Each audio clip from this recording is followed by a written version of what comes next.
Salut Jean-Baptiste, Salut! merci de nous rejoindre ici à Orléans pour ton interview. Eh ben, grand plaisir. Euh, pour commencer, t'es né un 9 juillet, donc c'est bientôt ton anniversaire. T'as commencé le marteau très jeune, très très jeune. Est-ce que tu peux nous dire pourquoi t'as commencé le lancer du marteau? Alors, moi, il faut savoir que mon frère a fait du lancer de marteau à Amiens. Enfin, il a commencé à Camon, donc on était à Camon de base quand on était jeune. Il faisait un petit peu tous les lancers. Ensuite, il a rencontré mon coach actuel, donc Serge, et il a commencé le marteau. Avec mon frère, voilà, on a 8 ans d'écart, donc forcément, moi j'étais le petit frère un peu chiant. Et du coup, tout simplement, une fois qu'il a commencé et que ça a commencé à fonctionner, moi je me suis dit, moi aussi je veux faire ça. Et du coup, c'est à partir de là que j'ai commencé un petit peu à lui casser les pieds pour aller à l'entraînement, tout simplement. Voilà, le petit frère qui voulait faire comme le grand, quoi. C'est ça, c'est exactement ça. Donc t'as fait du sport depuis tout petit. Ça occupe quelle place dans ta vie et comment ça t'a permis de te construire en tant que jeune adulte maintenant? Ouais, globalement, le sport, ça occupe une très grande place dans ma vie. Je vais pas dire que tout tourne autour du sport, mais si, en fait. Globalement, ça m'a permis d'évoluer dans pas mal de choses. Ça m'a permis comment dire, d'être plus mature, entre très grosses guillemets, bien que mon humour soit vraiment bancal, mais ça m'a permis d'être plus mature parce que j'ai évolué dans un groupe où quand tu as 8 ans et que tu t'entraînes avec des personnes qui en ont déjà 20 à l'époque, etc., forcément t'as l'habitude de côtoyer des personnes plus âgées et de te mettre un petit peu dans un moule avec des personnes plus âgées.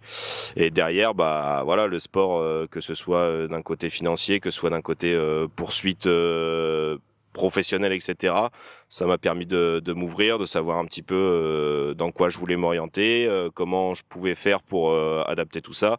Et après, voilà, moi, mes journées, elles sont construites autour du sport. Et à côté de ça, je fais des études, entre guillemets, pour le sport. Je pourrais y revenir un petit peu plus en détail, mais voilà. Et puis ensuite, toutes les activités autour sont généralement orientées autour du sport. Ouais. T'as pris ta première licence au club de Camon en 2007. T'avais 5 ans. Donc vraiment le début du parcours athlétique qu'il est possible de faire. T'es ensuite parti à Amiens en 2012. Donc effectivement pour suivre ton frère et l'entraîneur. Tu fais ton premier triathlon minime en 2013. Est-ce que tu te rappelles c'était quoi ton triathlon? Un triathlon minime. Enfin Benjamin même. Benjamin, ça devait être marteau. On parle triathlon extérieur. Oui, triathlon extérieur. Marteau, 50 mètres, longueur. C'est ça. Tu te rappelles combien de points t'avais fait au triathlon? Attends, je sais que j'étais pas bon 50 mètres, pas bon à la longueur, mais marteau, je me débrouillais. Moi j'ai le détail justement, c'est pour ça que je te Allez, pose je la dirais question. 71 points. Je tente. 59. Ah ouais, j'étais nul à chier à ce point-là. 59, donc 38 au marteau. Ouais, je savais que j'étais pas bon au reste. Ouais. Les perfs de longueur, c'était pas... Ouais, non, mais voilà, le prime 361, quoi, 362, non mais moi je suis... Voilà. Autant en bon lanceur, t'es un peu explosif, un 50, ça passe. Ouais, et encore, 50, j'étais pas bon non plus. Oui, mais meilleur qu'à la longueur. Meilleur qu'à la longueur quand même, on va pas se le cacher. Donc t'as commencé à lancer le marteau très très jeune. Est-ce que tu te rappelles un petit peu des meilleurs perfs que t'as fait à chaque poids d'engin? T'as une évolution Alors, qui est... On va voir que d'un coup t'as pop-up, hein, très clairement. Alors, je sais à partir du 4 que c'est là où je fais 66. Ouais. 5, 80 mètres 22. Exact. 6, 80, 94. Ouais. 7, 75, 20. Là, on est Au bon. 3, je dirais 56. 55-89, tout Ouais, proche. c'est ça. Et au 2, je dirais... je sais plus si j'ai fait 50 au 2. Je me demande si je peux entre 49 ou 51, non? 52-26. 52-26, Donc ok. ouais, 52 au 2, 55 au... Allez, 56 au 3. Tu passes au 4. Donc en minime, là, on sent déjà qu'il y a un petit peu plus de travail, parce que ça met 10 mètres de plus. Et après, la révélation cadet... Ouais, cadet, voilà, c'était plus vraiment de- la plus de période 80 déclencheuse. mètres, Ouais. plus de 80 mètres en cadet et en junior. Mm. Donc c'est quand même des marques qui parlent à l'international. Ça commence à causer, ouais. Même déjà qu'on est Mm. passé 70, 72, 75 mètres, ça commence à causer. Mais Ouais. 80, on est... tu te perds pas dans le décor après. Ouais, c'est ça.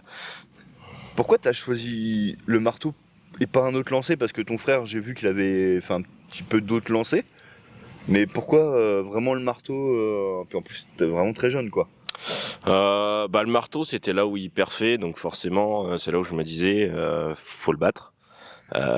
Typiquement, avec mon frère, on a toujours eu un petit peu cette rivalité dans n'importe quoi, c'est-à-dire que sur des jeux vidéo, même dans la vie de tous les jours, etc. Ouais, chercher à être meilleur, quoi. Voilà, globalement, c'était les petites rivalités, tu vois, genre t'as 8 piges, tu prends ta manette et puis tu joues à FIFA et puis tu te dis voilà, je vais le battre. Bon, ça marchait pas tout le temps, même pas très souvent, mais c'est pas grave. Et le but, voilà, c'était d'être dans cette continuité, de se dire au moins je peux m'entraîner avec lui. Ouais. Et il y a cette rivalité, et c'est quelque chose qui m'a beaucoup poussé. Et donc oui, c'est pour ça que ça s'est orienté vers le marteau. Ensuite, le groupe d'entraînement était vraiment accueillant, etc. Donc je pense que ça joue aussi, le fait que tu arrives dans un groupe, même si tu es jeune, voilà, il y a personne qui est là pour juger ou quoi que ce soit, et les gens ils t'encouragent à aller lancer. Ouais, Moi je me souviens, c'est ça. Moi je me souviens quand je suis arrivé dans le groupe. Bon, de base c'était que pour lancer 1 heure le samedi. Bon, au final je suis resté un petit peu plus, mais t'es jeune. T'as le système que tous les lanceurs connaissent où tu fais la queue pour aller lancer et tout. Ouais. Et là, t'as des personnes plus âgées qui sont là qui disent non mais je vois que t'as envie de lancer, va lancer. Du coup, tu coupes toute la file, tu vas lancer, t'es content, puis tu lances 2 fois plus, tu vois. Ouais. Et ouais, c'est vraiment cet état d'esprit où t'avais tout le monde qui était là, où c'était quand même un groupe de haut niveau. Mon coach, donc Serge, a pris aussi le parti de faire rentrer un enfant dans un groupe de haut niveau. Ouais, ce qui est pas évident, parce que il y avait une grosse différence d'âge. Il y a la grosse différence d'âge, il y a le côté sécurité où, mine de rien, Ouais, ça avoine un petit peu dans tous les sens. Donc, il faut quand même faut bien être briefé en niveau de sécurité. Et, malgré tout ça, toutes ces personnes qui, justement, avaient un bon niveau national, que ce soit Damien, que ce soit Aurore, que ce soit à l'époque, il y avait aussi Maxime Rollin qui s'entraînait, que ce soit Virginie Scribe, que ce soit, voilà, c'est quand même des personnes qui m'ont accueilli et qui tout simplement, ça ne leur posait pas problème que je sois là et que je m'entraîne. Ouais, après, j'étais aussi dans le même objectif de lancer très loin, donc du coup, ça, on va dire, on avait quand même des objectifs similaires, même si c'était toute proportion gardée. Toute proportion gardée, c'est ça. Un enfant de 8 ans, ça n'a pas les mêmes objectifs que quelqu'un qui fait les championnats de France, on est d'accord. Ouais. Mais on était déjà sur une perspective de, voilà, je suis ici, c'est pour travailler, pour aller sur du haut niveau, pour m'améliorer, et c'est ça qui a permis d'accrocher, tout simplement. Ouais, d'ailleurs, on a une petite vidéo de toi. Merci à Serge. C'est une vidéo de toi où tu lançais le 2 kg, t'avais 9 ans. Ouais. Et t'avais déjà fait un petit peu plus de 32 ou 33 mètres. Quasiment 33, je crois. Donc on vous la mettra. Vous allez voir, il est tout mignon, Jean-Baptiste, tout petit. Pas le même gabarit. Ouais, j'ai pas le même gabarit. Pas le même gabarit, mais... Je faisais que 115 kilos. Mais déjà techniquement très propre, parce que t'étais déjà à 4 tours. Ouais, moi j'ai toujours commencé à 4 tours. C'est-à-dire que le 4 tours, je l'ai entamé avec mon frère. Et qu'avant que je rejoigne Serge, j'ai commencé à m'entraîner avec mon frère. Mon frère on avait un plateau dans notre jardin. Mes parents sont agriculteurs, on avait un grand corps de ferme. Et, entre guillemets, on avait de quoi lancer à 40, en gros, grosso merdo. Même si leur secteur, gros big up à mon voisin de l'époque, où on allait toquer chez lui pour aller chercher les petits marteaux en mousse, parce que ça finissait chez le voisin, parce que en longueur, on avait ce qu'il fallait, en largeur, c'était un peu short. Mais globalement, j'ai commencé avec Damien, et Damien, je veux dire, commençait aussi.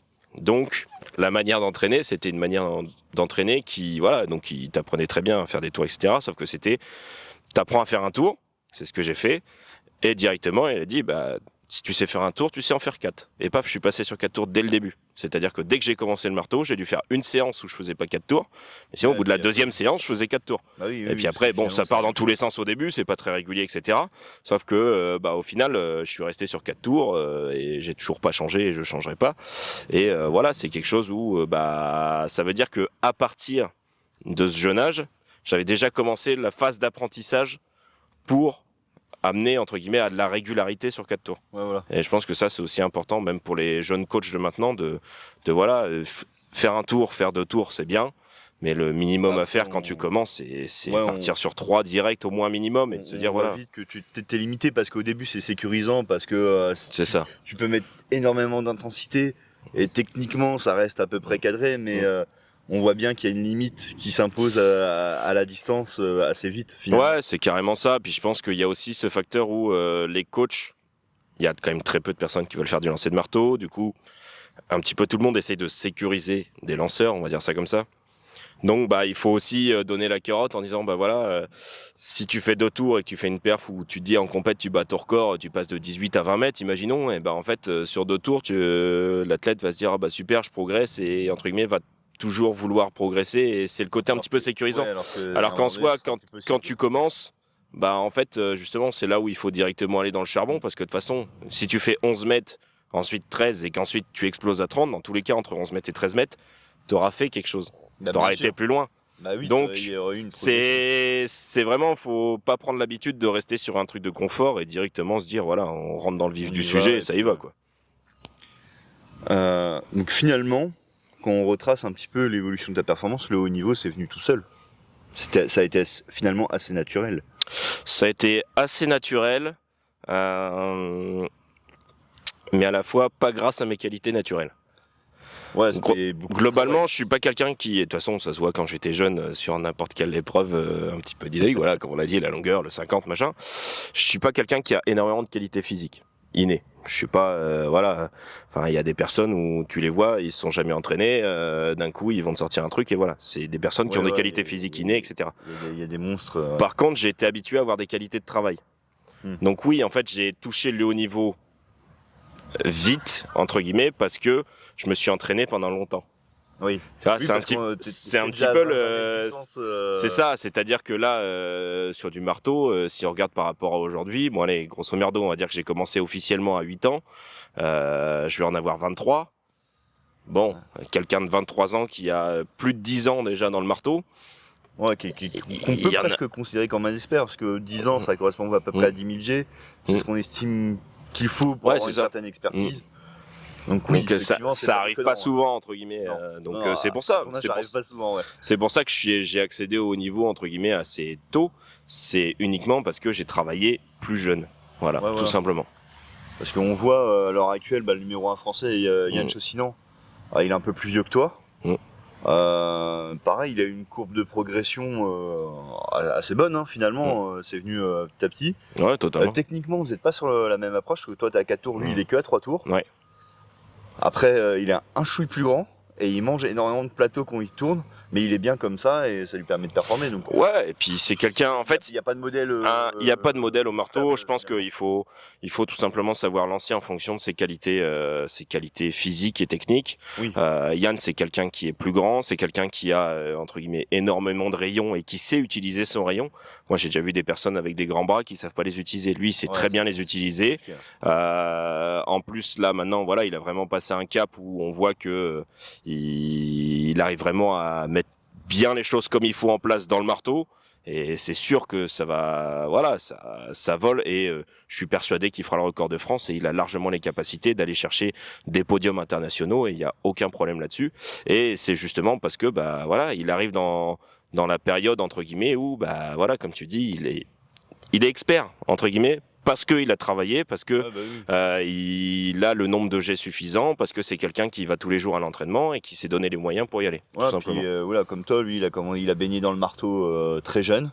Ouais, c'est ça. Même s'il a commencé plus tard, intrinsèquement, il a commencé plus tard, il y a quand même le passif du papa qui, voilà, son père a aussi fait 80 mètres au 5, 80 mètres au 6, 80 mètres au 7. Bon, voilà, même si le parcours a été un petit peu semé d'embûches, ça reste quelqu'un qui lançait, entre guillemets, très très bien, et qui sait pour faire 80 mètres, il y a une qualité technique quand même quelque part qui est présente. Donc, toi, dès que t'es arrivé à Amiens, t'as commencé à t'entraîner avec Serge Foucault, du coup, ton entraîneur qui est toujours ton entraîneur actuel. Ouais. Est-ce que tu peux nous dire comment tu l'as, entre guillemets, démarché pour t'entraîner avec lui? Alors là, ce que je vois, c'est qu'il a eu énormément de dossiers, sachez-le, parce que là, il se fait un malin plaisir à me poser cette question. Bon, contexte. Je commence à m'entraîner avec Damien. Je sais faire 4 tours, machin. Et en fait, je vais voir une première fois Serge pour lui demander de m'entraîner avec lui. Donc, Serge, il me regarde, donc il voit que j'ai 8 ans.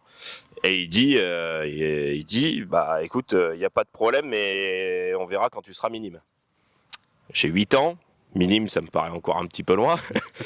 Et Ouais, la parce que, réponse... ouais, minime, c'est 4e, 3e au collège. Ouais, donc on c'est est ça. sur 14-15 ans, quoi. C'est ça. Donc la réponse, en plus j'étais vraiment un petit merdeux, voilà. Donc la réponse me plaît pas trop, voilà. Donc ok, bon, ça se passe. Et puis ensuite il y a une compétition à Abbeville. Et puis comme tous les enfants, je pense de cette époque-là, on avait le traditionnel kawaii qui peut se replier avec le petit cordon et tout, il se transforme Ouais. en sacoche. C'est le truc gadget que les parents achetaient en se disant c'est super pratique, alors qu'en fait bon. Pas tant que ça non plus, mais voilà, pour moi ça a été pratique. Et du coup, en fait, l'avantage c'est que ça fait une petite boule au bout, et ça fait un espèce de câble, et t'as l'endroit où tu peux mettre les mains, où t'as le petit clip là, donc ça fait une poignée. Donc j'arrive à la compétition d'Abbeville avant que la compétition commence, et puis en fait à Abbeville il y a des petits plateaux entre guillemets un petit peu libres, voilà, c'est un stade qui est vraiment aménagé, un petit peu lancé, et du coup, moi je vais voir Serge, et puis de toute façon t'as tort entre guillemets de pas m'accepter, regarde ce que je sais faire. Et du coup là je prends mon kawaii, je fais 2 moulinets, 4 tours, je le lance. Et bon, après, je continue à forcer un petit peu, parce que voilà, on rappelle, petit merdeux. Donc, je force, et puis au bout d'un moment, il dit, bon allez, si tu veux, tu peux venir t'entraîner, tu peux venir faire une petite séance avec nous samedi matin. Une petite séance, voilà, une demi-heure, 1 heure. Bon, au final, j'ai fait un peu plus qu'une demi-heure, 1 heure, et je suis revenu d'abord tous les samedis matins, puis tous les mercredis après-midi, puis tous les mercredis et samedis matins, puis les lundis, mercredis, samedis, et puis voilà, globalement, Puis t'as mis après le doigt dedans, ça, j'ai mis le pied, et puis j'ai plongé avec tout le corps, et puis voilà, j'étais une pauvre brebis qui savait pas se défaire d'un sable mouvant, quoi. Je suis la victime dans l'histoire. On va parler un petit peu de ton parcours de haut niveau maintenant, Mhm. parce qu'il y a quand même quelques lignes à éplucher sur ta fiche FFA.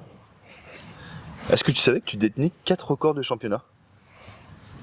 4 records de championnat 4 records de championnat, t'en as 2 l'été, un en cadet, un en junior. Et Championnat de France. Ouais, deux Ok. records de championnat de France, hein, évidemment. Ouais. Et 2 records de championnat de France de lancer long, un en cadet, un en junior également. Mhm. Je dois deviner les perfs, c'est ça? Non, je vais pas faire cet affront-là quand même. Mais non, ouais, c'est vrai. t'as aucun record de France, parce que dans tes catégories cadet junior, là où t'as lancé à plus de 80 mètres, malheureusement pour toi, il y a des gens qui ont fait plus de 81 mètres, Mhm. voilà, qui ont été un tout petit peu au-dessus de toi. Ouais. Par contre, t'as fait qui m'a fait énormément rire, tu as plus de médailles nationales que de médailles interrégionales, régionales, départementales. Ouais. On est à 16 contre 10. Ouais. Quand même, faut le souligner. Et sur tes 16 médailles nationales, tu as 10 titres. Et tu étais particulièrement jouable en cadet junior. Parce que sur tes 4 années, tu as 7 titres d'affilée. Le 8e, t'as pas pu l'avoir, c'était Covid. C'était Covid, ouais, c'est ça. Après, c'était aussi une période où, voilà, cadet junior, quoi qu'il arrive, je faisais les championnats de France. Espoir, c'était différent parce qu'en espoir, tu joues quand même avec la catégorie senior. Ton objectif, c'est pas forcément les championnats de France espoir, c'est les championnats de France élite. Donc en fait, ça dépend en fonction du niveau. Puis t'as les sélections qui arrivent en même temps et tout. Donc en fait, tout enchaîner, c'est compliqué. Donc c'est pour ça que j'ai pas toujours fait les championnats de France espoir. Généralement, quand je les faisais, c'était plus dans le truc de je vais m'amuser avec ceux de ma catégorie parce que c'est des mecs avec qui j'ai grandi de cadet à espoir en fait. Ouais, C'était plus pour revoir les copains et dire voilà on va faire une perf ensemble et ça va être la bonne ambiance et voilà. Eux, ils devaient quand même être contents de dire putain, cette année, il n'y a pas JB quoi.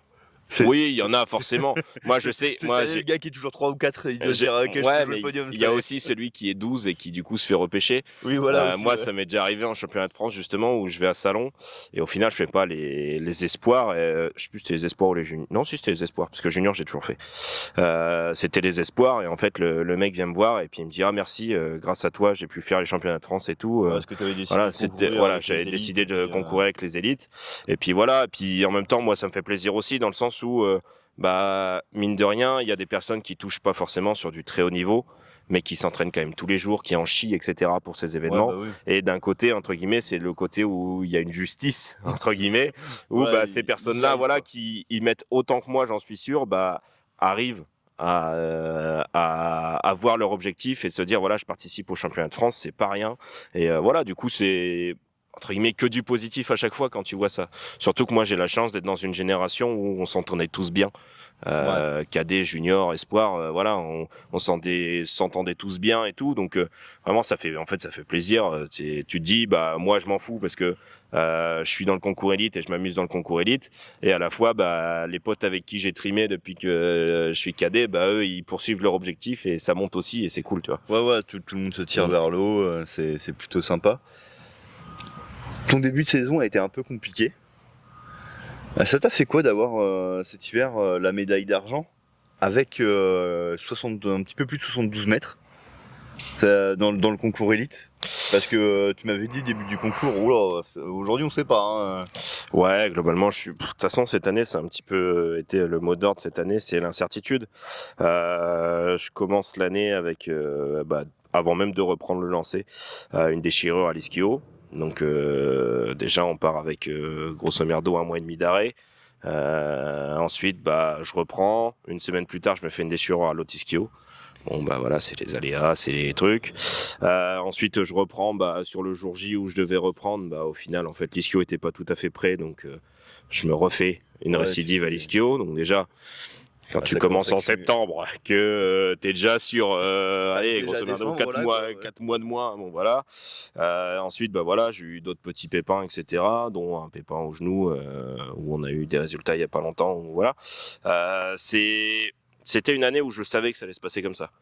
Les jeux, ça m'a mis une vraie claque. Je me suis dit que voilà, il fallait que j'arrive à retrouver du plaisir dans ce que je faisais. Et retrouver du plaisir, ça veut dire changer les choses. Et c'est un peu bizarre dit comme ça, mais en fait, quand tu fais du haut niveau et que tu as l'habitude de t'entraîner de la même manière, une fois que ça va plus, entre très grosses guillemets, t'as besoin juste de changer d'air, mais à la fois il faut que tu continues à t'entraîner et que tu fasses des trucs qui sont efficaces. Oui, bien sûr. Donc en fait, tu gardes un petit peu le même profil d'entraînement, mais là je me suis dit je vais faire aussi d'autres activités qui pourront me servir pour le lancer, qui à la fois si ça tient qu'à moi, je dirais que c'est pas des choses que j'ai rajoutées, c'est pas forcément des choses où je suis persuadé et convaincu à 2000% que ça va vraiment m'aider drastiquement physiquement à aller plus loin. Par contre, c'est quelque chose où voilà, tu as l'impression de redécouvrir ta discipline, de reprogresser, aussi, de retrouver du plaisir, etc. Et je pense qu'en fait, c'est plus un bienfait moral que physique. Bon, de toute façon, je me suis blessé un petit peu partout, mais en tout cas, ça me fait plaisir parce que tu redécouvres le truc, tu retournes au charbon, etc. Et je pense que ça, c'est super intéressant. Donc, l'année prochaine, ce sera différent. Là, le problème, c'est que quand tu changes quelque chose, la complexité de la chose, c'est réussir à adapter tes séances d'entraînement et ta charge d'entraînement, entre guillemets. Ouais, puis tout remettre après dans le bon ordre. C'est ça, et ensuite, il faut remettre ça dans le bon ordre. Cette année, on a eu un peu de mal là parce que tu as ton programme, entre guillemets, classique, tu as les choses que tu rajoutes, ensuite tu as les exos avec le kiné que tu rajoutes et tout, et en fait, ça te paraît, c'est des petites choses, sauf que, mise bout à bout, en fait, en faisant le calcul, tu dis avant, je faisais par exemple 9 exos en série machin, là, cette année, je me suis retrouvé à en faire 17. Et au final, en fait, ça te génère une charge où ton corps est pas prêt à ça. Du coup, tu te blesses, voilà. Puis après, c'est toujours des blessures cons, mais bon, en même temps, les blessures, c'est jamais intelligent. Hein, y a pas de blessure intelligente. Et puis voilà. Après, c'est juste de l'adaptation à faire. J'ai retrouvé un petit peu de plaisir là-dessus et tout ça. Cette année, en tout cas, malgré le fait que voilà, l'enchaînement des blessures, ça met un petit coup au moral. Après, je savais que ça allait se passer comme ça, parce que voilà, quand tu es habitué à avoir un seul schéma pendant plus de 6-7 ans, forcément dès que tu changes un petit peu, ton corps est pas forcément prêt. On est peut-être allé un peu vite sur des choses, mais voilà, maintenant tu sais, t'apprends et puis tu modifies pour les années après, quoi. Oui, parce que t'es encore jeune, donc je comprends qu'il y ait peut-être eu un peu de déception l'été dernier, mais finalement t'aurais été très jeune lanceur. Ah oui, non, c'est sûr. Encore c'est sûr. Quand on voit Mélina, on se dit que on se dit qu'il y a encore le temps. Ouais, les lanceurs, on peut durer dans le temps. Peut-être qu'au lancer de javelot, c'est un peu moins vrai. Ouais, javelot, c'est plus traumatisant. Mais pour le corps, c'est compliqué. Mais disque, je pense que ça peut durer dans le temps sans trop de soucis. On voit Lawson qui était un lanceur de disque qui était licencié ici, hein, d'ailleurs, à Orléans. Moi, j'ai déjà pu partager des entraînements avec Lawson. Donc autant dire j'allais chercher mes disques 2 fois moins loin que lui, voire même 3 fois moins que lui, mais ça c'est pas grave. mais ouais, on voit Lawson, il a un poil plus vieux que moi, il a dépassé la trentaine, il est dans son prime maintenant. Alors il a toujours été monstrueux, hein. Oui, Mais- Lolason mais là, a toujours été très fort. Mais je pense que c'est mais pareil, voilà. Lolason, là, entre guillemets, il a un petit duo avec avec Jordan, il y a aussi Yassem, ouais. Marie-Jo, entre guillemets. En fait, je pense que c'est des mecs qui sont très compétiteurs. Ah Et ouais. même Marie-Jo, c'est pareil. Ouais, je pense qu'ils adorent ça, hein. C'est des personnes qui sont, voilà, ils sont sur de la gagne. Et le fait que là, ils se soient réunis, ça fait que je pense que même à l'entraînement, Ouais, ça doit être que... chaque séance, ça doit être une compétition.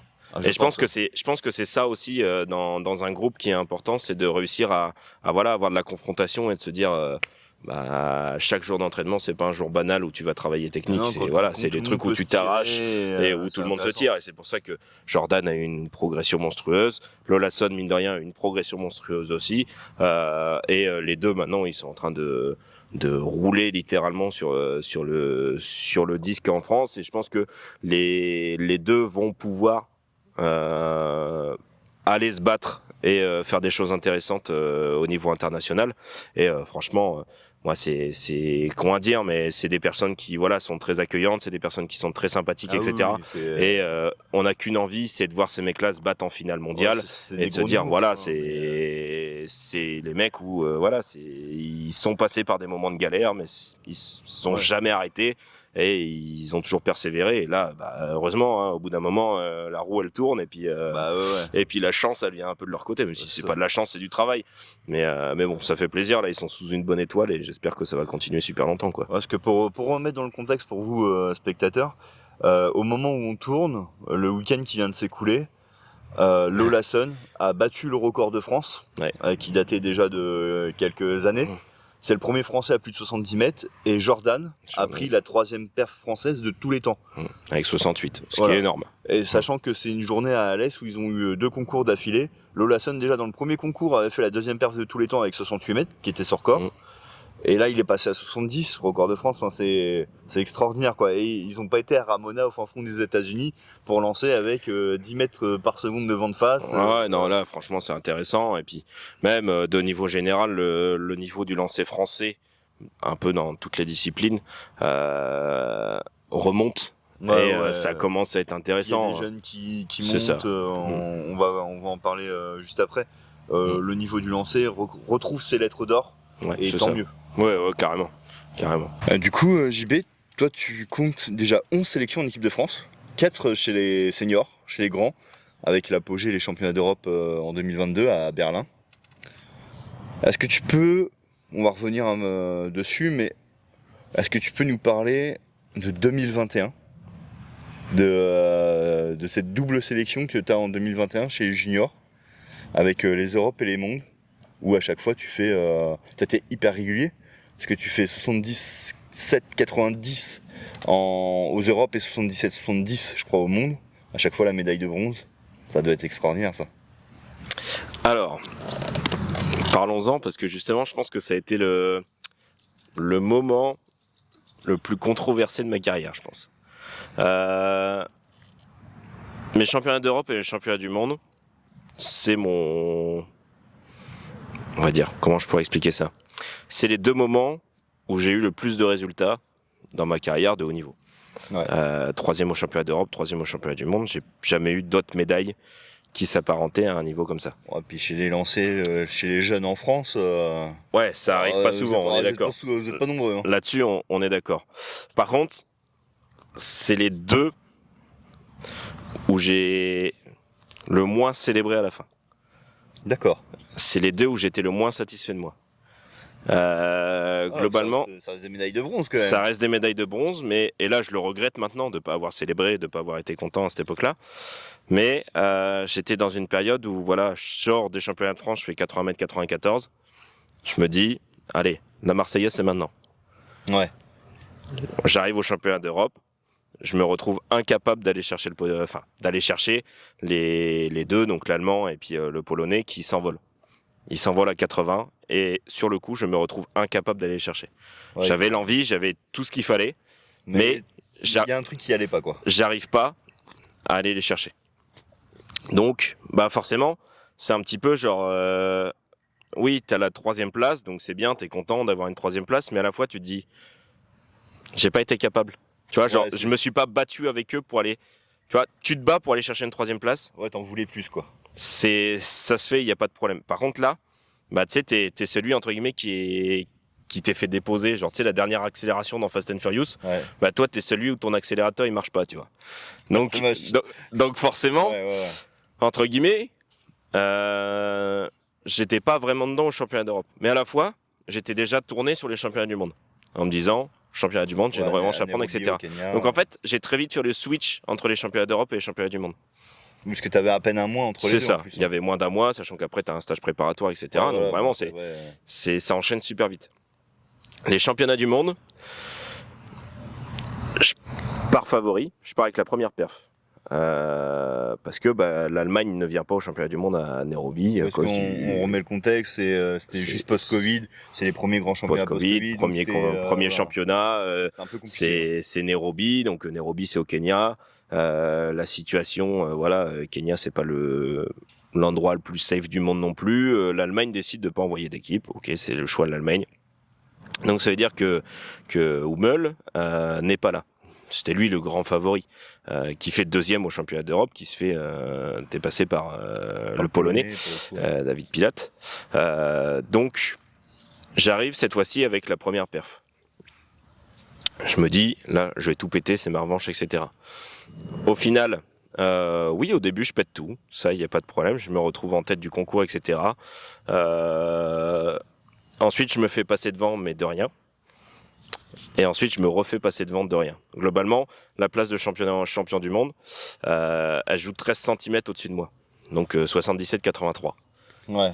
Aux Europes, je fais 77,90. Avec cette perf-là, je fais champion du monde. Mais ce jour-là, je fais 77,70. Je fais pas champion du monde. Et en fait, ce qui me frustre le plus à ce moment-là, c'est que je me revois me dire dans le plateau, mais putain, tu vas pas te laisser battre à 77, alors que 77, tu les as fait 100 fois dans ta vie. Ouais, je vois ce que tu veux dire. Et non. Et j'ai tellement cette envie, et en fait, j'attendais tellement cette première place qu'au final, elle m'a bloqué. C'est-à-dire que quand tu as un objectif de place ou de n'importe quoi, en tout cas moi pour mon cas, ça te conditionne à ne pas aller foudroyer ton concours. Ouais, tu vois, c'est un petit peu comme quand tu cherches une barre, par exemple, je sais pas moi, tu lances à 59 et tu dis putain, je vais chercher la barre des 60. Mais en fait, te dire que tu veux chercher la barre des 60, tu vas chercher à assurer le truc, alors que t'es pas capable de l'assurer. Du coup, en fait, tu ne lances plus. Tu cherches à faire des trucs propres pour dire ça, je veux le faire facilement. Sauf que tu le fais pas. Ah bah non, et en fait, tu te retrouves à être limité en dessous. Ou quand ton record c'est 59, que tu vises 60, et en fait tu fais 57. Voilà, au lieu de justement partir comme un barjot et te dire on s'en fout, on y va, on se lâche et puis on verra bien ce qui arrive, jouer à pile ou face et dire. Ou là tu fais 63, tu vois. Ouais. Et là c'était un petit peu ça. C'est-à-dire que moi j'étais dans le truc de là il est 13 cm devant moi. En fait le 77-90 je l'ai fait limite en assurant. C'était histoire de placer un G où je savais que je me plaçais dans une bonne position pour le podium. Et derrière, hop, tu te limites, et ton concours il passe, et puis ton concours il se termine, et t'as pas fait plus. Et du coup, quand je suis arrivé au championnat du monde, quand j'ai eu ma 3e place, en fait, il y a même une photo. Il y a une photo où on voit, je tire la gueule en fait. J'ai le drapeau comme ça, le drapeau France, alors que c'est exceptionnel normalement la sensation. Et sur toutes les autres compétitions, quand t'as le drapeau français entre guillemets autour de toi, que derrière tu montes sur le podium et tout, c'est incroyable, tu vois, t'es super fier d'avoir représenté ton pays, t'es super fier de ce que t'as fait, voilà, c'est le Graal pour tout athlète. Mais non, là je tire la gueule. Et je suis là en mode déprimé, en mode non, mais. Alors que finalement t'as quand même fait la médaille. Alors que tu fais quand même la médaille. Et moi je me souviens après justement le podium et tout, et même après la soirée surtout, où je vais dans la chambre de mon coach, tu vois, et juste on se voit, et puis genre. Serge, il me rassure en disant voilà, c'est quand même une médaille au championnat du monde et tout, mais le premier truc que je dis c'est dommage. Tu vois, tu sais, c'est vraiment genre le truc où et du coup c'est pour ça oui entre guillemets à chaque fois c'est ce qu'on cite quand on me présente, c'est voilà, t'as fait 3e au championnat d'Europe, 3e au championnat du monde, et à la fois c'est les 2 trucs où j'ai le moins profité, et c'est les 2 trucs dont je suis le moins fier entre guillemets. Et c'est ça qui est qui est un petit peu décalé en fait par rapport à la réalité en fait, tout simplement. Du coup, je veux bien que tu nous parles un petit peu des moments de doute que tu as eu, et notamment le meeting de sélection pour les Europes cadets que tu as fait à Blois. Ouais. Voilà. t'arrives, t'es archi favori, tu lances à l'entraînement bien au-delà des minima demandés. Malheureusement, ce jour-là, pour reprendre l'expression de ton frère, tu fais une daube monumentale. Voilà. Et le lendemain, ton coach décide de te faire relancer. Voilà, à l'entraînement. Et ça t'a laissé beaucoup de frustration, j'imagine. On m'a dit que le trajet retour en voiture était Très long et très silencieux. Alors, globalement, on recontextualise. Je suis sur des perfs à l'entraînement autour de 69. Mais plutôt régulier, c'est-à-dire 68, 69. On sait que les minima, c'est 69. Voilà, globalement, j'y arrive en me disant c'est une perf que j'ai souvent fait. 2 jours avant de partir pour la compétition, à l'entraînement, je revalide 69, 50, 69 en gros. Ouais, voilà, donc, pas de soucis majeurs. Donc voilà, c'est sur des jets d'entraînement où tu dis voilà, je pose 1, 2, 3, 4, je lâche le marteau et puis ça y va. Le jour J, ça se passe bien. À l'échauffement, je dois faire des jets autour de 67, 68. Donc je me dis voilà, c'est un échauffement construit. Maintenant, bon, tu passes sur le concours et tout. Ouais. Et le concours, je me foire totalement. Je dois faire 64 ou 65. Ouais, je lance comme une brute. Je fais n'importe quoi et tout. Donc, voilà, tu sais que t'es pas qualifié en fait. Tu sais, t'as foiré ton meeting de sélection. Tu sais que tu pars pas, alors que tu sais que tu peux largement faire ce qu'il faut. Le soir, justement, on va dans la maison de campagne de mon coach, vu que c'est là où on dormait. Et voilà, moi, je passe la soirée sur une balancelle, les balancelles de films d'horreur, mais une balancelle double. Ouais. Voilà, je passe la soirée dépressive dessus, le regard vide. Voilà, c'était bon. Voilà, j'étais en train d'essayer de digérer le truc et tout. Et puis le lendemain, avant de repartir, on fait une séance d'entraînement avant de repartir sur Amiens. Et puis voilà, je suis régulier à 70, 71 quoi.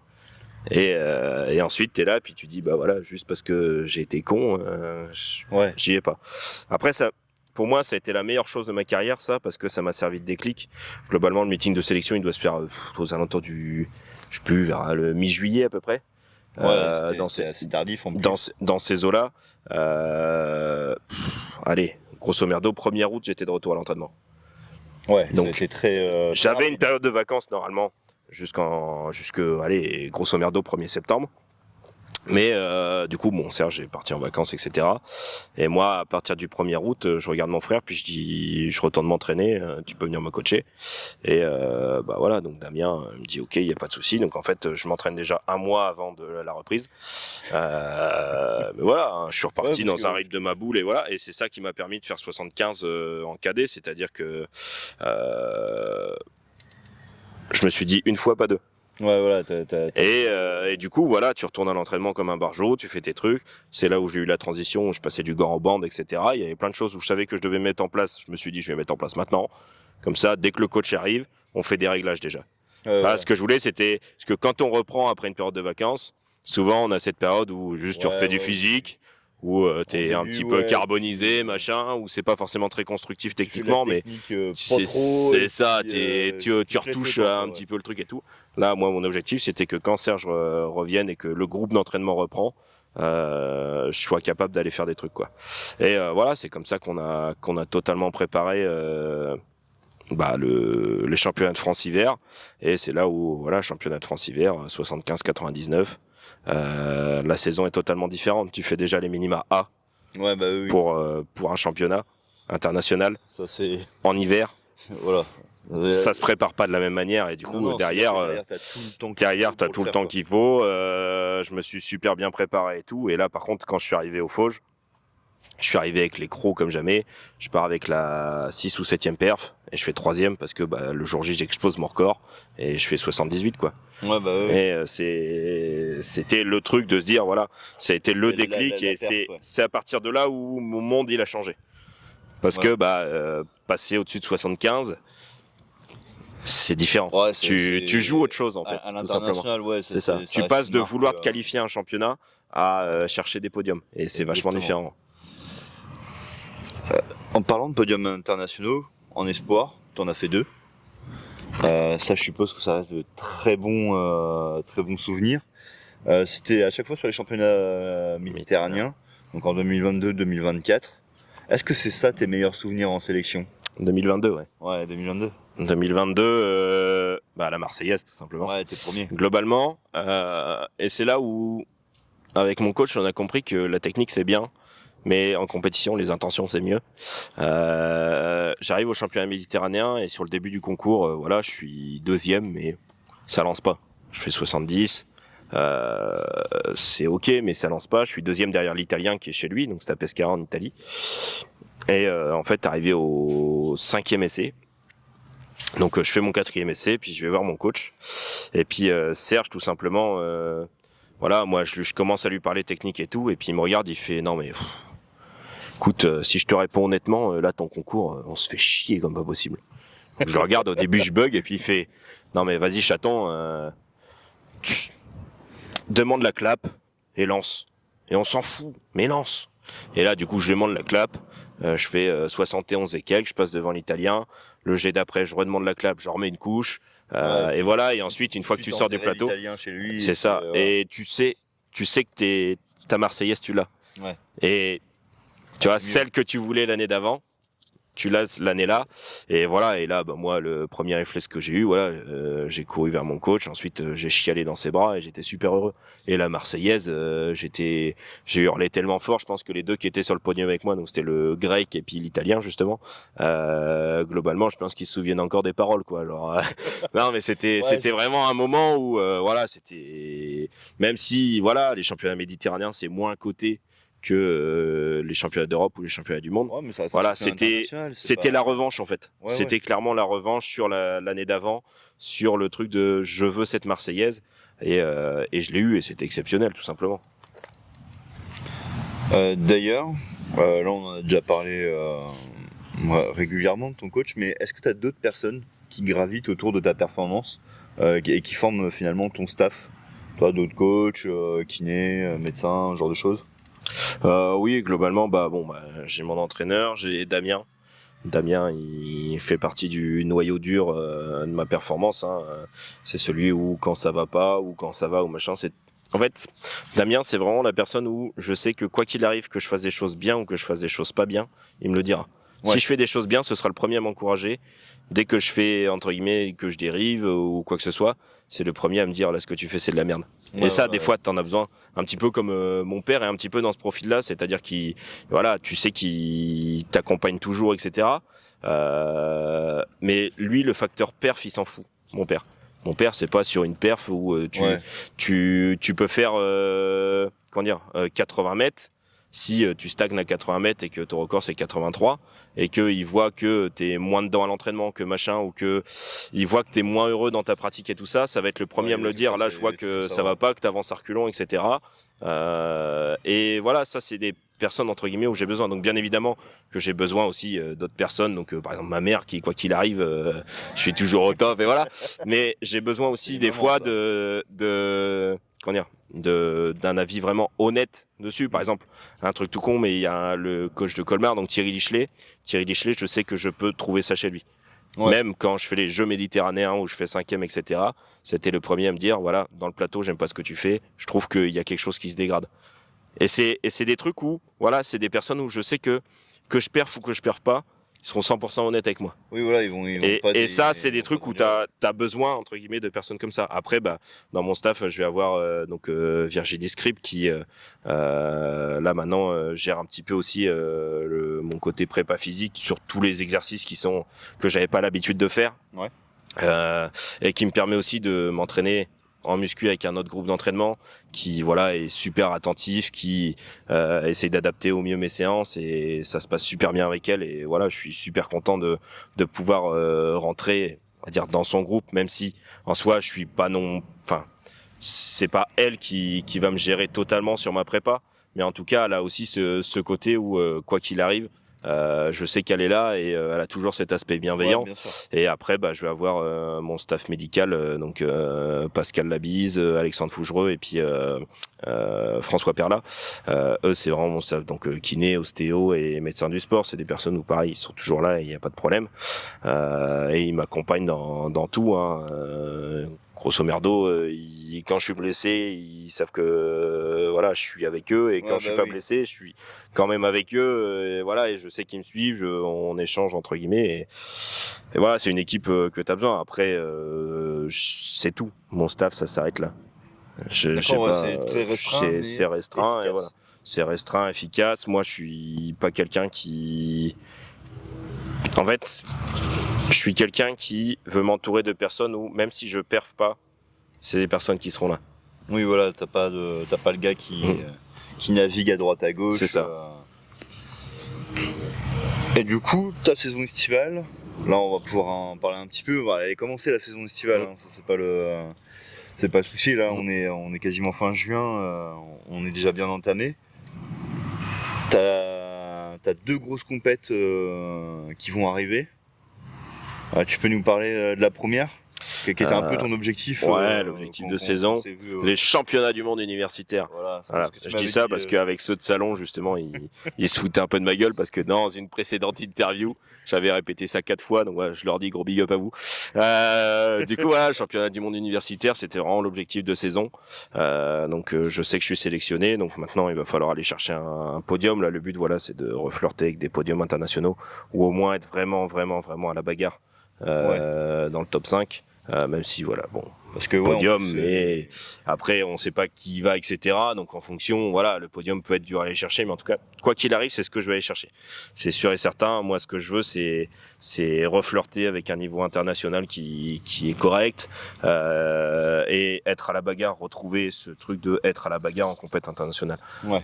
C'est le but. Et puis voilà, c'est le retour en équipe de France. C'est toujours la petite adrénaline de se dire voilà, on y retourne quoi. Les Jeux mondiaux universitaires, ce qu'on appelait avant les universiades, ça reste un énorme tremplin. Parce qu'il y a plein de gens qui sont en équipe de France senior maintenant, qui font des médailles, qui sont passés par les Jeux. Ouais, carrément. Là, il y a un exemple le plus frappant qui me parle immédiatement, c'est Willem Bellossian.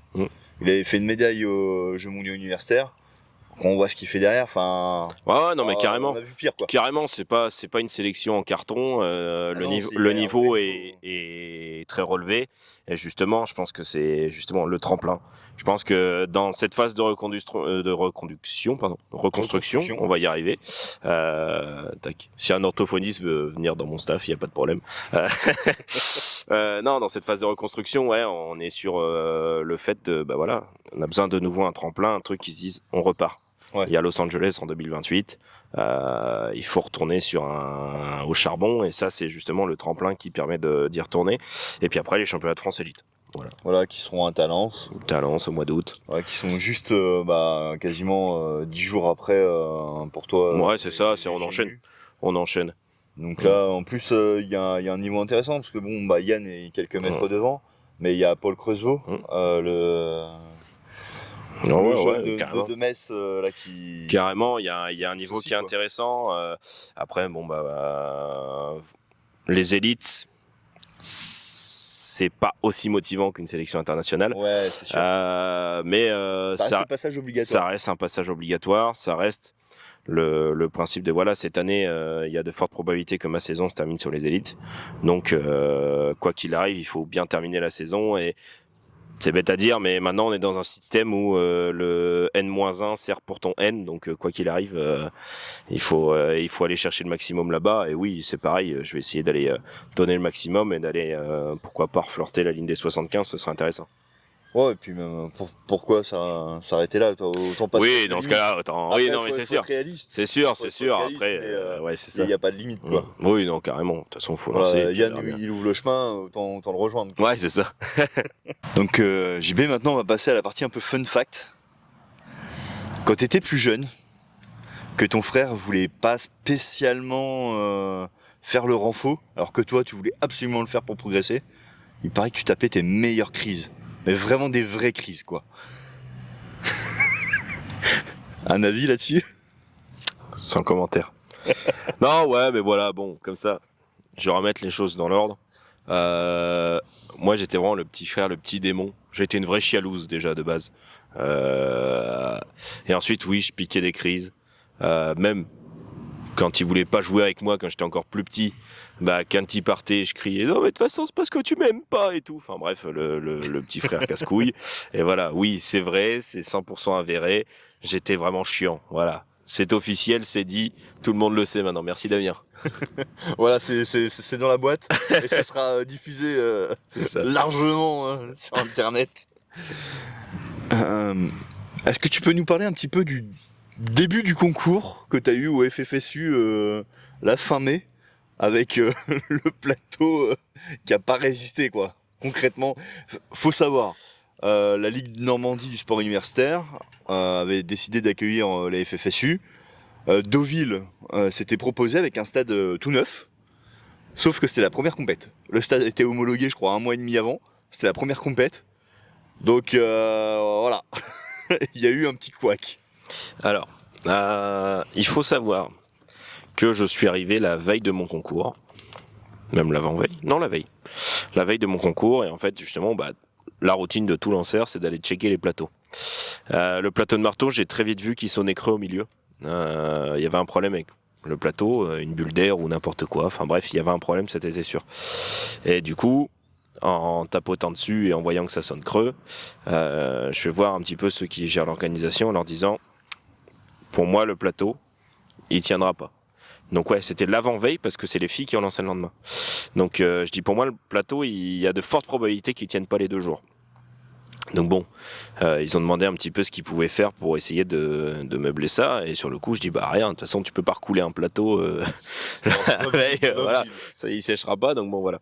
Donc bref, globalement, mais pour vous dire, en passant le balai ça faisait un trou, donc bon à partir de là c'était mort. Sachant que, moi j'ai dit, si un marteau tape dessus ça vole en éclats c'est sûr. Bon, chez les filles pas manqué, le concours filles se passe et en fait il y a un marteau qui tape. Donc ok, donc il y a un petit trou. Donc petit trou, il n'y a pas de problème. Donc les filles finissent leur concours, il n'y a pas de problème. Et nous le lendemain, justement, je vois le plateau et je vois qu'il y a un trou. Là je me dis ça va être chaud. Vraiment, c'était quasiment sûr que ça allait être très chaud. Et en fait, on fait le premier jet de chauffe, deuxième jet de chauffe, le petit trou est devenu moyen trou. Puis ensuite on fait un premier jet de concours. Et en fait, au bout du premier jet de concours, il y a une des personnes qui met son pied dans le trou. Le plateau vole, et donc le mec tombe, etc. Donc c'était quand même dangereux, hein, on va pas se mentir. On essaye de caler un deuxième jet, impossible. Il n'y avait plus de plateau, en dessous c'était le sable, machin, enfin bref, le plateau a volé en éclats, le plateau était impraticable. Le trou était conséquent, hein, parce le trou était conséquent, largement un pied. Hein. Ah oui, largement, oui, c'était un trou d'une bonne longueur d'un pied. Je dois avoir des photos si tu veux, je te les enverrai. Ouais, ça, histoire que ça soit un petit peu. Ça vous permettra de voir. Ça permet de voir un petit peu. Quand c'est la surface du plateau qui est pétée, on est quand même sur un bon centimètre et demi d'épaisseur. Hein, voire même plus. Franchement, ça se sent quand on passe dessus. Ouais, c'est ça s'est senti. Nous, t'inquiète pas, je peux te le dire. Par contre, moi, ce que je tiens à dire, c'est que globalement, toute l'organisation de la FFSU et les jurys qui étaient présents ont vraiment tout fait pour qu'on soit dans les meilleures conditions. C'est-à-dire que là, ça fait partie des aléas du direct, un plateau qui explose, bon ça malheureusement, tu peux pas grand-chose. Voilà, c'est compliqué parce qu'il y en a qui diront oui, mais ils avaient qu'à le voir avant qu'il y avait une bulle d'air, etc. dans le plateau. C'est compliqué d'aller checker chaque détail, surtout sur un plateau où c'est tellement technique. Quand t'es pas spécialiste, quand t'es pas forcément spécialiste, etc. Tu vois un plateau de loin, tu dis putain, il a l'air bien lisse, il est cool. Oui. Bon voilà, tu peux pas avoir un spécialiste par chaque truc. Tu peux pas avoir un spécialiste du sprint qui vient vérifier que la piste elle est pile poil comme il faut. Quand on fait les homologations de stade, ce qu'on va regarder, c'est si la hauteur de la bordure est bonne, etc. Il faut que les normes soient bonnes. Après, tu checkes pas la qualité en tant que telle du truc. Tu peux pas, c'est pas possible. Ou alors ça demande beaucoup de moyens. Et là, voilà, force est de constater que t'es connaisseur, c'est ça. Il faut ramener des connaisseurs, etc. Il faut que les gens aient du temps et tout. Enfin bref, c'est super compliqué. Donc, mais par contre, moi, ce que j'ai bien aimé, c'est que les juges et le juge arbitre en l'occurrence, plus les organisateurs FFSU, voilà, le truc qu'ils ont dit, c'est bon, on est conscient qu'on peut pas vous faire continuer ici. Donc c'est quoi la solution? Moi on vient me voir, en fait celui qui est venu me voir qui était un des juges arbitres, c'était quelqu'un qui justement était déjà venu en sélection, avait encadré l'équipe de France, donc voilà, je le connaissais déjà bien, et puis il vient me voir et dit mais qu'est-ce qu'on peut faire? Je dis voilà, il y a une autre cage là-bas. Après, il y avait des concours tout autour. Il y avait le concours de poids qui était juste à côté, machin. Je dis, dans la cage actuellement, on peut pas lancer. Par contre, là-bas, on peut lancer. Je dis par contre, prenez votre temps.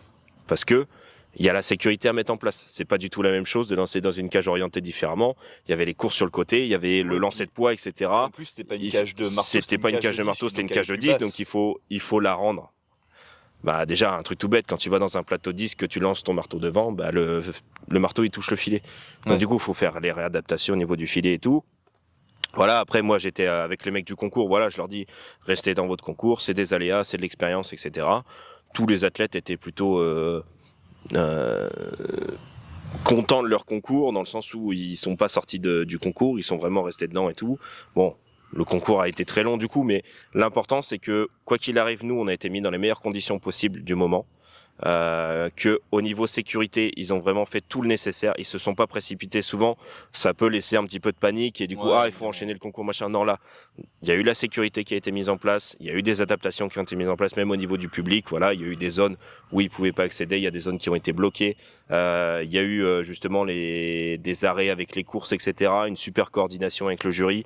Ça a été, franchement, ça a été super bien fait. Bien Ensuite, géré, ils sont venus nous voir. Bon, bah voilà. Votre deuxième jet, on va le refaire parce que c'était pas possible de le garder. Vous aviez pas des conditions pour pouvoir lancer votre jet. On a eu le droit de se réchauffer, etc.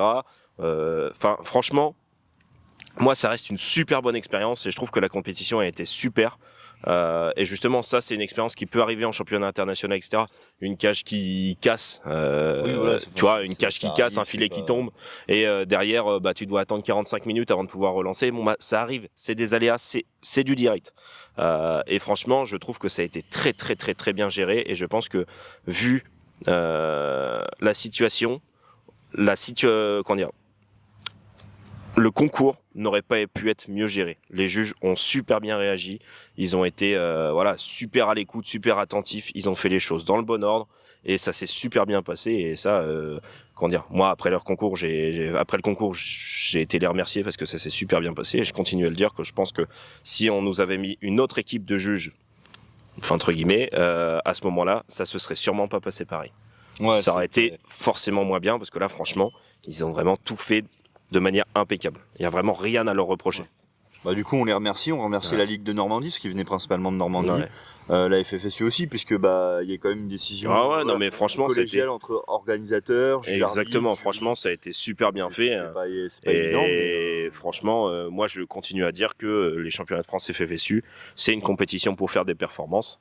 Et je pense que c'est une compétition importante dans une saison pour quelqu'un qui est en universitaire. Voilà. Donc ça, c'était le point, on va dire, technique, entre guillemets. Maintenant, est-ce que tu peux nous expliquer un petit peu ton surnom de chaton et qui mène à la team chaton? Ton frère m'a livré un petit peu l'anecdote. Quand tu étais petit, tu savais pas siffler? Non. Et ça vient de là? Ouais, alors... je vais parler d'un film que beaucoup de gens ont vu, qui s'appelle Les Tuches. Voilà.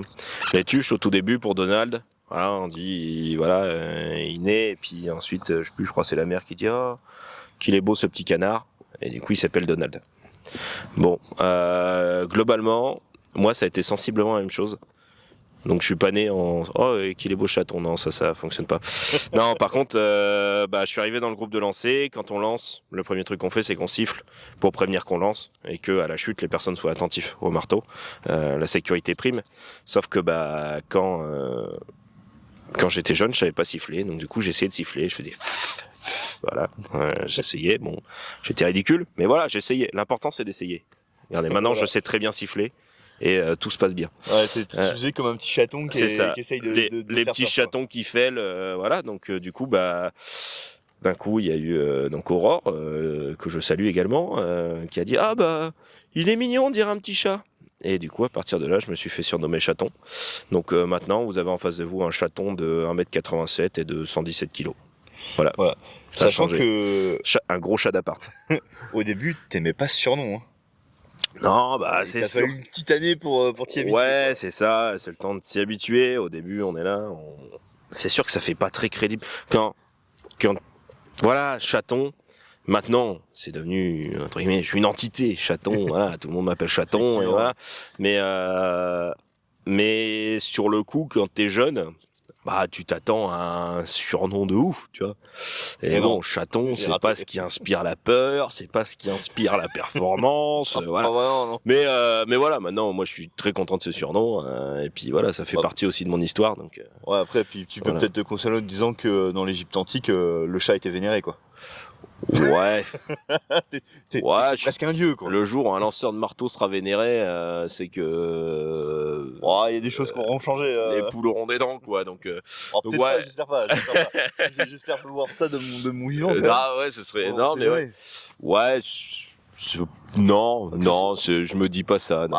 On sait jamais, Los Angeles, toi ou Yann, vous faites champion olympique. Vous allez débloquer des choses au niveau fédéral, c'est évident. Ouais, c'est vrai, dit comme ça, ouais. Ouais, bon, on en reparlera à ce moment-là. Pour savoir si un jour je suis vénéré, mais pour l'instant, c'est pas le cas en tout cas. On fera un point. C'est ça, on fera un point. Saison 2.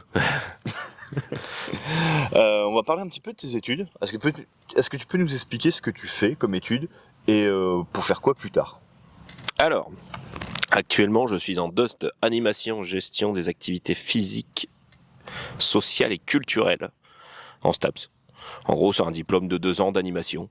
Ouais, voilà, c'est pour apprendre à gérer un club, à gérer des séances d'entraînement avec des gosses, à être animateur, machin, ok. À côté de ça, j'ai un diplôme d'un DUT gestion des entreprises et des administrations, avec une option gestion et management des organisations. À côté de ça, j'ai un diplôme de montage vidéo. Ouais, t'es déjà très polyvalent. Et après, bah voilà, c'est tout, c'est déjà pas mal. J'ai fait un bac scientifique en lycée agricole, donc biologie, écologie. Bref, en fait, globalement, si j'explique un petit peu mon parcours, c'est que de base, je voulais reprendre la ferme de mes parents. Donc c'est pour ça que je suis parti dans l'agricole. Au final, le problème dans l'agricole, c'est que le monde agricole et le sport, c'est compliqué. C'est un peu écarté. Donc tous les trucs de sport-études, de machin, t'auras des heures aménagées, en agricole ça n'existe pas. Voilà. J'avais beau demander, globalement ça n'existe pas. Donc je me suis dit dans un premier temps, si je veux reprendre la ferme de mes parents et si je veux devenir agriculteur, qu'est-ce qui peut me permettre, quel diplôme peut me permettre d'être utile? Ouais. Tout en faisant autre chose un petit peu plus dans le public, même si c'est pas une question de public ou privé, mais non, bien sûr. Dans le côté un petit peu général, quoi.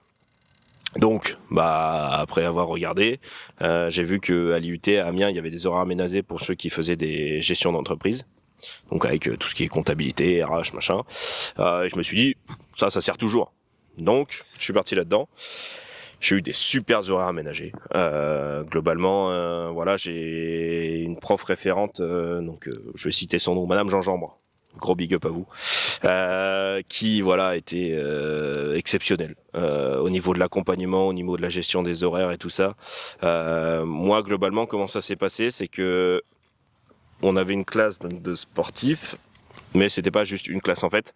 On avait une classe référente. Par exemple, imaginons il y a 3 classes de GEA, on était dans la classe 2, mais pour faire notre emploi du temps, on prenait aussi on allait dans les cours des 1 et des 3 pour que on ait toutes les matières, mais à la fois, nous si on dit je dois quitter à 15h, et si tu quittes à 15h en fait. C'est vraiment calé sur ton entraînement, et à partir de tes horaires d'entraînement, avec toutes les classes qui étaient disponibles, on faisait un emploi du temps pour que ça rentre le maximum de matière possible et à la fois qu'on puisse s'entraîner sur les horaires qu'on voulait. Donc, elle se cassait la tête à nous faire des emplois du temps qui correspondent à chacun. Donc, quand tu vois, moi par exemple, où c'était plus sur des horaires d'après-midi où je devais être libre, quand j'étais dans la classe par exemple de Mewen Tomac, le nageur, où lui c'était plus des trucs où le matin il devait être dispo, puis ensuite en après-midi il devait être dispo aussi, donc il devait avoir des cours plutôt entre 11h, 14h, enfin bref, c'était un micmac pas possible, mais en tout cas elle se démenait pour qu'on ait le maximum de matière. La formation, je l'ai faite en 2 ans et ça se fait en 2 ans. J'ai même pas eu besoin entre guillemets de redoubler ou quoi que ce soit. C'est-à-dire que j'ai eu une très bonne moyenne. J'ai pu suivre tous les cours et à la fois c'est là où j'ai été aussi très performant en athlétisme. Donc franchement c'était exceptionnel. Et puis là en STAPS du coup c'est pareil, c'est pas un emploi du temps aménagé, mais c'est plutôt des dispenses quand, par exemple, j'ai des compétitions, quand j'ai des entraînements, etc. Voilà, je on peux te être permet, absent. ouais. C'est une dispense d'assiduité en fait. Donc c'est pas un aménagement, c'est-à-dire que derrière tu te débrouilles, tu vois. Mais en tout cas, ça permet quand même d'être un peu plus flex sur la suite. Et maintenant, mon projet pro, c'est plus du tout d'être agriculteur. Le diplôme d'animation, etc. en stage, je le fais parce que je pense que plus tard, je reprendrai un petit peu le relais sur du coaching et sur un petit peu de la gestion de club. Donc, je me suis dit que, voilà, quitte à faire des études, autant faire quelque chose qui peut servir plus tard. Donc ça servira. Après, là, j'attends pour pouvoir devenir réserviste en gendarmerie. Là, j'attends les tests psychotechniques et puis la suite. Donc j'ai entamé les démarches et tout ça.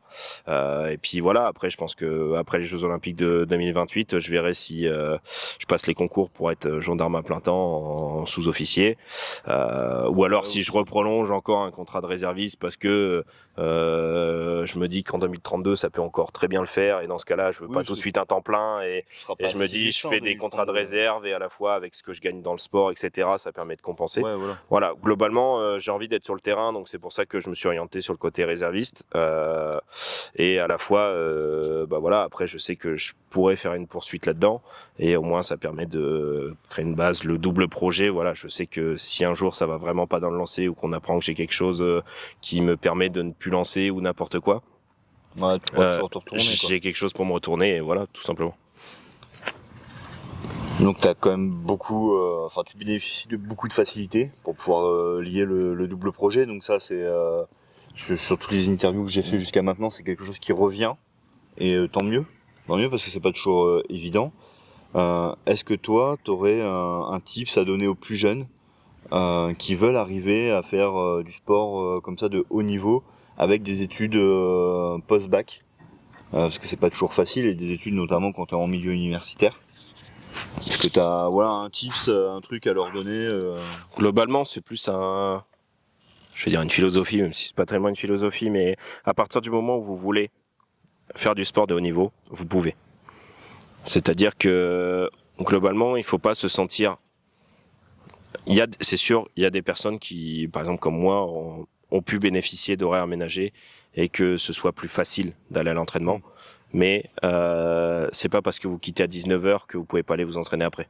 Non, bien sûr. Il y a plein de personnes qui arrivent à aller s'entraîner malgré le fait qu'elles quittent tard, malgré le fait que c'est de la persévérance, c'est sûrement des fois par période où oui, c'est sûr, il fait noir sur le stade, c'est pas facile, mais maintenant il y a aussi des salles de musculation qui sont ouvertes 24 heures sur 24.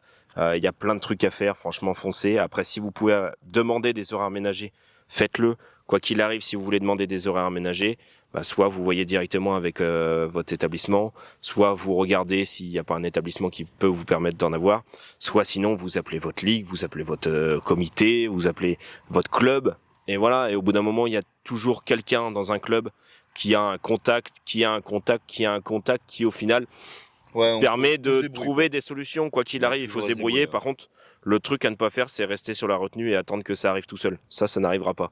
Ce qu'il faut, c'est faire les démarches, être actif. C'est votre projet, donc prenez-le en main. Et voilà. Et franchement, je pense que tout le monde, même si c'est pas forcément des gros aménagements, peut le faire. S'entraîner tous les jours, c'est possible. Peu importe l'emploi du temps. Et après, c'est une question de volonté. C'est sûr que ce sera pas tout le temps facile. C'est sûr que même souvent, ce sera compliqué. Mais c'est possible. Moi, par exemple, sur les périodes de lycée, j'avais pas d'horaire aménagé. Je quittais entre guillemets le stade vers 18h30, 19h. J'allais m'entraîner après. Et même s'il faisait noir, et voilà. Mais c'est tout. Et moi j'avais la chance que mon coach m'attendait. Mon coach était là pour venir m'entraîner, etc. Même si lui derrière refaisait 1h30 de route pour ensuite rentrer. C'est-à-dire qu'il travaillait. Donc il travaillait, il venait au stade. Ensuite il attendait que moi je termine, que je le rejoigne, pour ensuite faire la séance, pour ensuite repartir. Mais c'est possible, et que ce soit sur des études, n'importe quelle étude, même médecine, ingé, etc. Je dis pas que ce sera facile. Et là, entre guillemets, tout le monde va se dire, entre guillemets, les personnes qui sont en médecine ou les personnes qui sont en école d'ingé vont dire, mais il a fait un bac+2, il a rien à nous dire sur une école d'ingé où c'est beaucoup plus difficile. Je sais que c'est plus difficile, mais je connais beaucoup d'athlètes de haut niveau qui font ça et qui s'en sont sortis. Donc je pense que si ça a déjà été fait, c'est que c'est possible. Maintenant, tout est une question de volonté. En équipe de France, un très bon exemple, Yann Schrub. Ouais. Je crois qu'il est en 6e ou 7e année de médecine. Le mec a fait les Jeux. Et il a des résultats qui sont mais plus que probants quand même. Carrément. Donc c'est pour ça, je pense que c'est une question de volonté, une question d'organisation, gestion d'emploi du temps, c'est très important. Ça doit être, et voilà, faut réussir à optimiser une journée pour que perdre le moins de temps possible. Une journée, ça fait 24 heures. Si on passe 8 heures au boulot et 2 heures en études, bah il faut réussir à faire en sorte que tu retires 8 heures de sommeil et 2 heures de transport, et le reste, bah, tu te débrouilles pour que ce soit proactif, que ce soit de chez toi, que ce soit dans une salle de muscu ouverte 24/24. Tu taffes de nuit, tu finis à 4 heures, peut-être que tu peux te dire qu'entre 4 heures et 5 heures, tu vas faire une petite muscu, et puis ensuite tu vas finir ta nuit, et puis voilà. Enfin, c'est une organisation. C'est une organisation. C'est pas facile, mais c'est une organisation. À l'heure actuelle, qu'est-ce qu'il te manque, toi, pour passer le cap supérieur?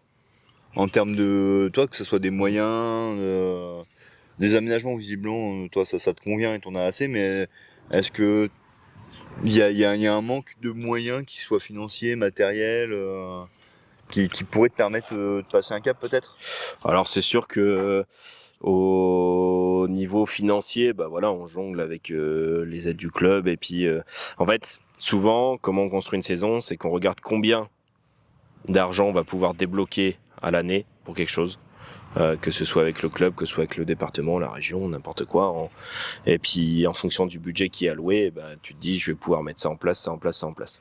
Voilà, globalement, c'est comme ça que ça se gère une saison. Une saison, si tous les voyants sont ouverts, entre guillemets, et que il n'y a pas de limite, une saison, tu peux facile tirer sur 20 000 euros. Mais à la fois, quand t'as pas les moyens, ta saison, tu la tires sur 3 000, et puis voilà. C'est comme ça. Après, parce qu'il y a tous les soins, il y a plein de trucs, il y a du matos, c'est bête à dire, mais tu prends un marteau de compète, c'est 500 balles. Bon, déjà, à partir de là, ça va vite. C'est un joli marteau de compète. Un stage, malheureusement, les vrais marteaux de compète, c'est ça, au bout d'un moment, ça arrive. Mais des stages, c'est ça arrive vite. Ensuite, des marteaux d'entraînement, quand tu vas de la gamme du 2 kg au 10 kg en passant par les intermédiaires, oui, forcément. Tous les 500 grammes, c'est ça. Ça fait déjà. Ensuite, à l'année, allez, grosso merdo, tu utilises 60 câbles. T'as 10 poignées qui partent en fumée. Bon, c'est pareil, une poignée, c'est 20 euros. C'est pas ce qui coûte le plus cher, mais. C'est pas ce qui coûte le plus cher, mais c'est bout à bout. Ensuite, des déplacements en compétition. Quand t'habites loin du stade, c'est tes déplacements que tu fais 2 fois par jour. Enfin, c'est plein de petits trucs. Et ensuite, toi, tu jongles en fonction de tes budgets. Donc oui, c'est sûr, plus t'as de budget, mieux c'est. Et en fait, c'est bête à dire, mais plus t'as de budget, des fois, t'auras par exemple plus de budget que ce que coûte ta saison. Et ça te permet de mettre de côté pour une année d'après. Nous, on a le cas, par exemple, sur la saison olympique. La saison olympique, il y a eu un problème administratif, on va dire ça comme ça, et on s'est tous retrouvés au chômage. En attendant... tu te débrouilles avec les réserves que t'as faites. Parce que t'as pas d'argent qui rentre, et puis tu dis voilà, allez, c'est parti. Donc voilà, oui, c'est sûr, moyens financiers. Après, globalement, je me dis, j'ai 23 ans, ce qu'il me faut surtout, c'est du temps et de l'entraînement. Et du coup, en fait, le plus gros moyen qu'il me faut, c'est de pouvoir m'entraîner. Exactement. Donc voilà, ce qu'il faut, c'est pouvoir faire en sorte de s'entraîner dans une cage avec des bonnes conditions. Malheureusement, c'est pas toujours toi qui gères ta cage, c'est souvent la métropole ou la ville, etc. Donc bon, nous à Amiens, on a un petit peu le problème où elle est pas en très bon état. En fait, c'est bête à dire, mais on a un gros groupe de lancers à Amiens. Donc forcément, une cage, ça s'utilise vite. Les travaux sont pas... les mairies ne peuvent pas toujours se permettre de faire des travaux et tout. C'est beaucoup... Oui, parce que c'est un budget. Voilà, c'est un budget. Une cage, c'est un budget. Je le comprends tout à fait. C'est dans l'ordre du 15-20 000 euros. Donc, forcément, c'est des budgets à débloquer et tout. Donc, puis, on sait que l'administration en France, c'est jamais très rapide. Peu importe, même dans une mairie ou n'importe quoi, quand on veut valider un projet, il faut que ça passe. Ensuite, c'est soumis au vote. Ensuite, ça passe à un tel, ça passe à un tel, ça passe à un tel, avant d'après arriver sur un truc. Donc, c'est normal. Donc, voilà, moi, le seul truc qu'il me faut, c'est pouvoir m'entraîner. On a la chance d'avoir une métropole et même une ville qui, voilà, même si c'est pas toujours le plus rapide, est très investi entre guillemets dans l'athlétisme. Et justement, on fait en sorte de faire des travaux et tout, et de faire en sorte qu'on puisse s'entraîner. Donc voilà, moi, j'ai de la chance entre guillemets de pouvoir m'entraîner. Il y a plein de villes, il y a plein de départements où bah tout simplement tu peux pas t'entraîner parce qu'il y a du foot, tu peux pas t'entraîner parce que là. Et je pense que c'est ça le premier truc à faire, c'est pas forcément même dans un budget global, c'est pas forcément de se dire il faut multiplier le nombre d'infrastructures en France, c'est juste qu'il faut faire en sorte que on puisse s'entraîner. Bah là c'est un petit peu ça, moi ce que je demande c'est de continuer dans cette lancée à pouvoir utiliser les infrastructures, à ce que voilà on puisse avoir une cage qui tient à peu près la route, un plateau qui tient la route et que je puisse m'entraîner. Il me faut du temps, voilà, tout simplement. Bon, entrepreneur amiénois, si toutefois vous voulez défiscaliser un petit peu d'argent, n'hésitez pas à aider Jean-Baptiste. Il est il est dans les meilleurs Français et il est vraiment juste au bord de passer le cap. Si vous pouvez lui amener ce petit confort qui l'aiderait, ça sera évidemment le bienvenu. Exactement. Donc JB, maintenant on va parler un petit peu de ton entourage. Donc tu nous en as un petit peu parlé de tes parents, le corps de ferme. Quand tu étais petit, donc ta maman avait coulé un plateau. Et avec ton frère, vous entraîniez dessus, tu nous en as déjà un petit peu parlé. Et c'est vrai que le marteau finissait très très très souvent chez le voisin. Ouais, ça reste quand même des bons souvenirs, c'était tes premiers entraînements finalement avec ton frère. Ouais, c'est ça, c'est toujours des très bons souvenirs. Globalement, c'est un petit peu là où tout a commencé. Même maintenant, le plateau y est toujours, hein, il n'y a pas de problème. Bon, du coup, on lance un petit peu trop loin pour lancer dessus, mais oui, c'est des bons souvenirs. Et puis voilà, après, c'est là où on faisait aussi plein d'expériences, à se dire, tiens, on va fabriquer un marteau d'1,5 kg avec une bouteille de coca. Ne faites jamais ça, ça explose dans les mains. Ensuite, tu sais, à l'époque où tu te dis, tiens, je vais fabriquer un câble de marteau avec du fil de fer, c'est une très mauvaise idée, ne faites jamais ça, ça casse directement. Puis après, tu te rends compte qu'en fait, il y a des ingénieurs qui ont pondu des matériaux exprès pour que ça fonctionne. Ouais, parce que le câble est en acier, c'est qu'il y a une raison. Hein. Ouais, donc voilà. Mais c'est des trucs où bah, tu te marres et c'était le moment où tu découvres ton sport et tu essaies de faire des trucs pour ton sport en fait, et c'est ça qui était marrant. On avait même fait des poignées avec du fil de fer et de la ficelle, ça arrache les doigts, ne faites jamais ça. Mais voilà, mais il y avait plein de trucs, et c'est là où en fait c'est pour ça que t'es passionné de ce sport, c'est parce que quand t'es gosse t'avais des étoiles plein les yeux et tu faisais plein de trucs par rapport à ce sport, et puis maintenant bah tu fais que poursuivre en fait ce que t'as démarré quand t'étais petit, quoi. Ouais, voilà, c'est la poursuite. Tu nous l'as laissé un petit peu entrevoir dans ce que tu disais, t'as une relation très très complice avec ton frère. Alors toujours à vouloir à qui mieux, mais une relation très complice quand même. Et un moment qui t'a un peu plu, c'est quand t'as pu lancer avec lui en championnat. Ouais, c'est ça. Bon, on a eu quelques moments, on a pu lancer ensemble. Après, par exemple, on n'a jamais fait une Coupe de France dans la même équipe. Ah merde. Par exemple, le moment où on a lancé ensemble, c'était aux interclubs. Et encore, c'était différent parce que j'étais plus jeune, j'étais 4D, donc j'avais fait 49 au 7. Donc bon, j'étais encore loin de son niveau au 7 à ce moment-là. Quand t'es cadet, 49 au 7, c'est pas déconnant. Ouais, non, même, c'est pas déconnant, mais entre guillemets, c'est pas encore le niveau pour pouvoir rivaliser avec. C'est-à-dire qu'en fait, on n'a jamais eu vraiment la période, comme lui, il a décroché, entre guillemets, quand moi j'ai commencé à monter, on n'a jamais eu la période où on était vraiment côte à côte. Ouais. C'est coude à coude. Voilà, après, oui, c'est sûr, on a donc les interclubs, on a déjà lancé ensemble. Après, Coupe de France, on l'a jamais fait ensemble, on l'a fait l'un contre l'autre. D'ailleurs, Amiens, on avait battu, donc il était à Salon de Provence, donc là où je reviens de la compétition, donc hier. Gros big up à Pierrot, merci pour l'organisation, merci à tous les bénévoles. Et oui, parce que Pierrot organisait les France de Lancelon, et en tant que speaker, je dois dire un accueil mémorable à Salon. Vraiment merci, et on va regretter de plus y être. Ouais, ça c'est sûr. Et voilà, donc on avait fait premier devant eux. Et oui, avec Damien, de toute façon, on a toujours aimé s'entraîner ensemble. À l'entraînement, c'était toujours un petit peu de la compétition, même si en soi, parce que là, il lâche des dossiers sur moi et tout, mais faut savoir que Damien, en concours, c'est un vrai feignant. C'est-à-dire que avant, donc c'est un mec qui va à la bagarre et tout ça, il y a pas de problème. Par contre, avant, quand on va jouer avec un certain nombre de mètres, donc en fait, pour pouvoir être, quand par exemple tu lances plus loin que quelqu'un, la méthode pour pouvoir faire une compétition avec, c'est par exemple, imaginons, t'as fait 50, j'ai fait 70, on joue à 20 mètres. Voilà. Comme ça, si je fais 71, tu dois faire 51, 0-1 pour pouvoir me battre. Damien, lui, c'est le roi pour essayer de négocier des mètres d'avance pour avoir pas besoin de s'employer.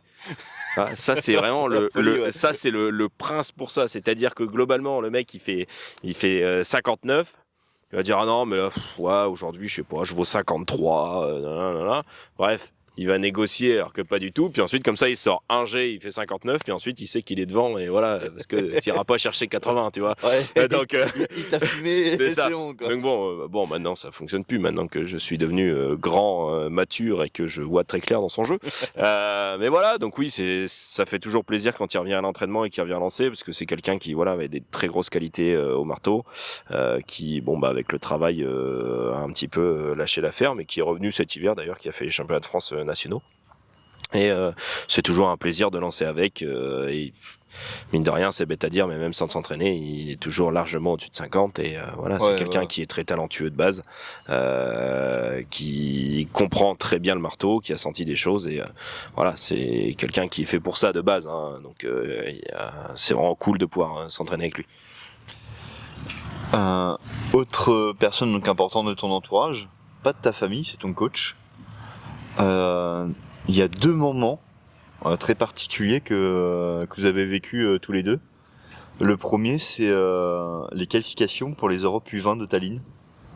Tu peux nous en parler ?